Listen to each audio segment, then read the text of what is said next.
Candor. Being truthful about something that is embarrassing is how it's technically defined. His name was Dale. He was in sales. He was in his early 20s. He had red hair and blue eyes. I knew him later in life as a retired person. Still, he said he wanted to keep his hair the same color red as when he met his wife. So it was dyed this kind of unnatural shade of red. One day he went and bought a brown suit. And he thought he looked really good in it. And he went and his boss looked at him and said, "Dale, you got red hair and blue eyes. You can't wear a brown suit." He couldn't take it back. He just had to eat it. And he told me, I never wore brown again. Candor. Truth. That's a little embarrassing. Just a little embarrassing. I've asked you to read the Psalms during this time of, this time of Epiphany, this ordinary time. I hope that you are enjoying them. And I can see by all your nods and deep felt sighs right then that you are just having the time of your life as you have been reading and swimming in the book of Psalms. Psalms, there's 150 of them. There's 5 books. They're kind of thematic. It's more about the scrolls, the way that they were arranged. You can think of them this way. They're half praise, half lament. It's not polished language. This is the language of primal speech. This is a guttural language. It's what you say when your eyes are closed and no one else can hear you. Those are the prayers that you say to God, and those are the prayers that are in the Psalms. They're repetitive, and some of you, like after you read about 20 of them, be like, is there anything different in these? It's all these complaints, all these laments, and then all of a sudden praise to Israel. What does that word Selah mean that keeps coming up every now and then? These are questions people have. But they are candor. They are embarrassing to think that the 150 books in the very center of the Bible is given to talking about all the things that we've done wrong. And the speech is something. This is who I am. This is what I've done. Help me, God.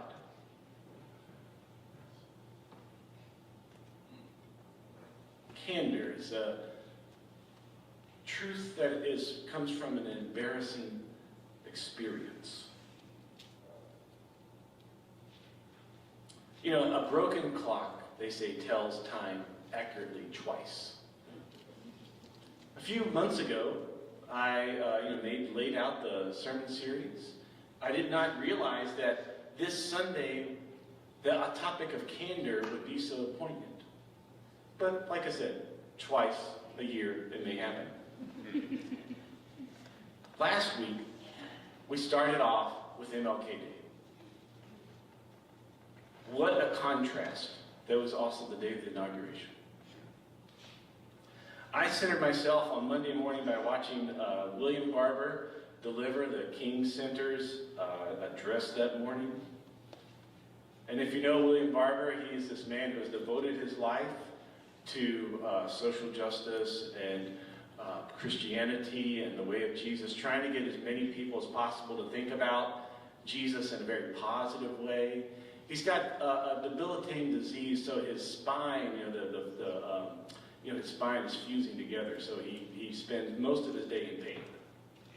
And if you see him at an event, he's on a stool, but he's kind of standing. He's constantly shifting from one foot to the other, trying to find a relief of pain. And people have asked him, they said, this is going to kill you. You can't keep this kind of schedule up for the rest of your life. And he said, well, it's for my kids. If I can't give them a better world than what I'm living in, then I failed as a human being. And so he just keeps at it.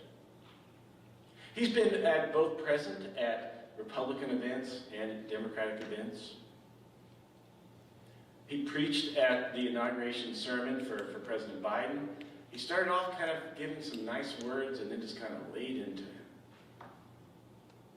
On Monday, He started off with this little kind of quip just to kind of set the mood, set the tone for the day. We're worried about saving TikTok while we have 145 million poor in America. What is wrong with us?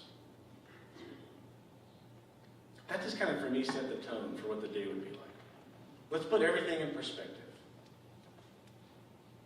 We start with the inauguration. Notice we don't talk, we're not here to talk about partisan politics, but something happened on that day. I want to talk about the religious aspects of it. There was Franklin Graham praying, but it was really kind of we could say it's more of a sermon, really. Comparing the president-elect to Moses and comparing the vice president to Aaron. Trump's speech that he gave said that God saved him from that assassination attempt to make America great again. That is maybe the worst theology I've ever heard. Not about him, but think about this. What does that mean for Corey Campitor? What did that mean for David Dutch? What did that mean for James Koppenhauer? The three who were killed that day.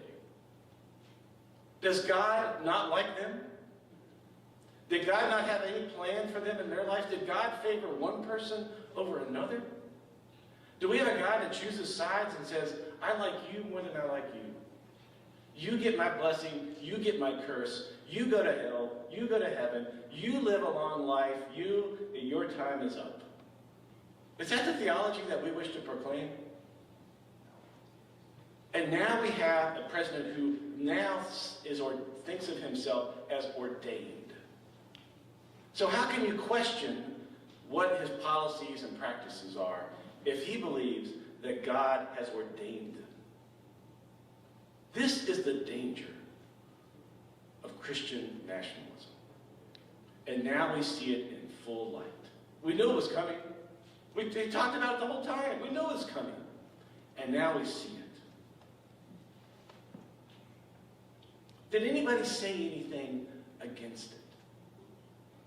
Did you see any Democrat, any person of goodwill on that stage shake their head, stomp their foot, take their shoe off and throw it? Did you see anything of anyone stand up and say no? There was no. No one said anything. And then Tuesday morning, a 5'4", 120-pound bishop stood in the Canterbury pulpit. She said that morning, that night, she watched everything, and she said, is no one going to say anything? And preached a sermon that I preached, that you have said in a personal reflection, the same words that every one of us have ever said when we're sitting around a dinner table. Nothing that she said was out of the blue, out of the ordinary, or how any way different than anything we've ever said to one another in our lives together.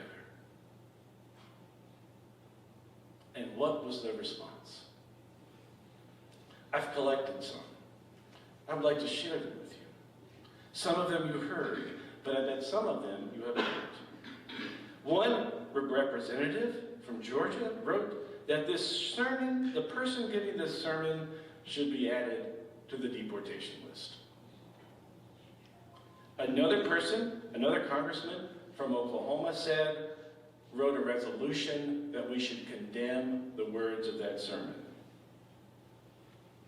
Denny Burke, think about this, the president of the Council for Biblical Manhood and Womanhood. What kind of organization is that? Said that Bishop Buddy is a false teacher who has no authority or right to speak in the name of Jesus. We don't need the president to be led away from Christ by an apostate priestess usurping the pastoral office. Tony Perkins said the cause of America's decline Buddy represented the cause of an American decline. What we heard today was not a prophetic voice from the church, but rather a pathetic voice. Speaker of the House Mike Johnson has said she hijacked the national prayer service to promote her radical ideology, using the service to sow division. All of it was shameful.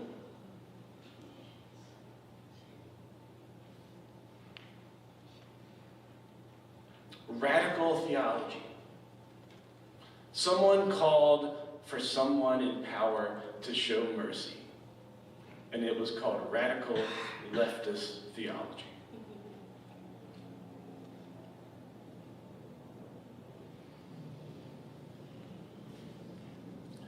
There are two women that have a popular YouTube channel, and I'm sure that everyone here subscribes to it. It's called Girls Gone Bible. They are extremely conservative, they are politically active, and they like to pose in risque pictures. They closed one of their prayers after this and said, "So President Trump, we set the name of the Lord upon you, and we declare that no weapon found against you will prosper, that every tongue that rises up against you in judgment will be condemned. And if God be for you, who can be against you?" So that's where we are. This is the danger. This is the swirl of Christian nationalism. A person from the New Republic wrote this yet last night, and I just want to quote a couple of paragraphs. Remember this moment. Remember that asking for mercy for scared children and immigrants was enough to trigger a full-scale campaign of intimidation from the highest levels of government and media. Remember that a sitting congressman suggested deporting an American citizen for the crime of asking the president to be kind. This is how authoritarianism works. Not just through direct government action, but through the creation of an environment where speaking up feels too costly. The question isn't whether Bishop Buddy was right to speak up. The question is whether the rest of us will have the courage to join her. Because if this is how they respond to a gentle plea for mercy, imagine what's in store for those who dare to push back against actual policies. The important thing to remember here is that Buddy is still standing, and her words are still true. No matter how many right-wing hosts try to demonize her for speaking them, the immigrants she described are still our neighbors. The scared children that she mentioned are still scared. The administration's response to Buddy's sermon has shown us exactly who they are. The only question is, who will we choose to be in response? That's the question for us. And this is the question of candor. It is embarrassing. It's a truth that comes out of embarrassment. I think Bishop Buddy stood up, and what was embarrassing was the church said nothing. I don't care about what other politicians say. It's about us, about a church, about a people of faith that cannot remain silent. Candor is the muscle that we are using. The author of this book, Ed Bacon, he has 8 habits of the heart. He called them 8 muscles. And when we talked a couple months ago, he said, look, some muscles you're going to have already, and some are just going to be ones that you're going to need to work out. I didn't think that candor would be the muscle that we would be working out on. It's probably the weakest that I have, probably we all have. The embarrassment, the truth that comes out of embarrassment. But I think it's our job. Now, none of us are going to be at the Canterbury pulpit, All right, let's go ahead and get that out of our minds. You know, we're not going to be at the Canterbury pulpit. In the next 4 years, there'll be no other situation where a mainline Protestant pastor or any of us will have the audience of the president in the front row. It's not going to happen. So get that out of your minds. But there are going to be countless moments that all of us are going to be at tables and having conversations with family members, with friends, with neighbors, with people that were in the line at the grocery store, and you're going to hear the words of Christian nationalism just kind of floating out there. You're going to hear these words that think that since it's baptized by God, then how can you ever critique them? The biggest thing I saw this week is, think of this, the pro-life movement. Now, whether you're pro-life or pro-choice, I don't really care right now. But the pro-life movement made a gamble in 2016 that there would be enough support for the president to then get the Supreme Court overturned and to make pro-life the law of the land. We saw that happen. And the deal was, you saw many conservative Christians say, I don't like his character, I don't like his policies, but I like what he says about the pro-life movement. All right. This time he has nominated Robert F. Kennedy Jr., a pro-choice person for Health and Human Services, who will have direct policy control for the pro-life movement. What has been the evangelical church's response to having someone who is pro-choice as the head of the Health and Human Services? You just did what exactly is happening. There's been no response. Mike Pence is, God bless him, doing what he can. But large part, the evangelical church has said, and conservative churches have said, we are more interested in power than we are about truth. And you can say all you want to, that, we're not like that. That's not the kind of church we are. I can only say this. In the eyes of everybody else, we're all in the same brush. We're all labeled the same. And in those moments that we're all going to have over the next few years, the opportunity for candor will come up. Will we have the muscle to respond? So right now, let's just do a little exercise. I'd like for you to make a muscle. Let's just try to flex our bicep, right? Just for once. I want you to feel it. See what it feels like. Now, here's something you can do, a little trick we used to do when we were in junior high. You want to make it look a little bigger, you put your fist underneath it, right? You go like that, right? Try to make whatever you can pop out. You make a fist, try to get as much blood as you can in there, and you kind of grin a little bit. We may be a small church, right?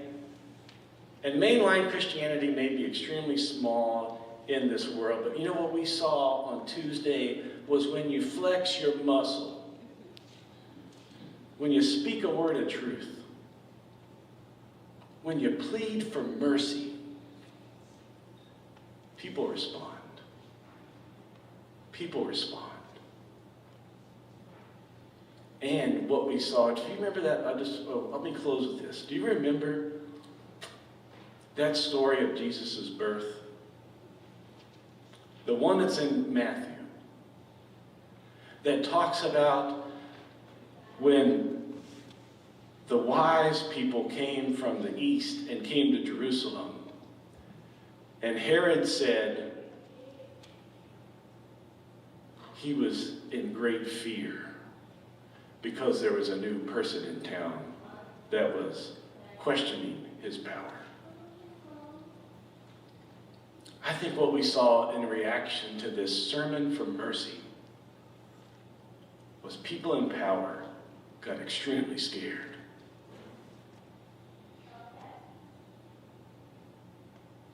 Because all they did was practice some candor. So church, whether you're here because you have the faith of thousands behind you, or whether you're here because you're fearing for all kinds of things, or if you're here because you've got questions upon questions, I can only say this: I don't know what the next years will be ahead of us. I don't know if anybody will ever pay one iota of attention to any word that we say. But I know that we have a faithful cloud of witnesses that goes back through time, that says mercy is the way of the Lord, that says love is really the only answer. A cloud of witnesses that says speak the truth whatever you can, and practice that muscle of candor, and let history judge us as it may.